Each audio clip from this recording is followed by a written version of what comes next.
একজন মানুষ তার জীবনকালে কত কেজি খাবার খায়?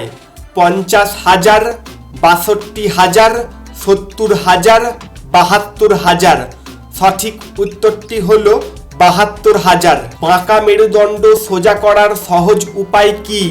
ঝুলে থাকুন মানে পুল অফ বার, বা আড়াআড়িভাবে রাখা একটি সোজা লোহার দণ্ড দুহাত দিয়ে ধরে হাতের জোরে পুরো শরীর ঝুলিয়ে রাখতে হবে। মেরুদণ্ড ভালো রাখতে এই ব্যায়াম খুবই উপকারী। লোহার দণ্ডই হতে হবে এমনটা নয়। গাছের ডাল, ঘরের ছাদ থেকে দড়ি দিয়ে ঝোলানো রিং, যে কোনো কিছুই ব্যবহার করতে পারেন। ঝুলে থাকা গেলেই হলো। গর্ভবতী নারীর ক্যালোরির চাহিদা একজন সাধারণ নারীর তুলনায় বেশি, কম, স্বাভাবিক, এর কোনোটিই ঠিক নয়। সঠিক উত্তরটি হলো বেশি।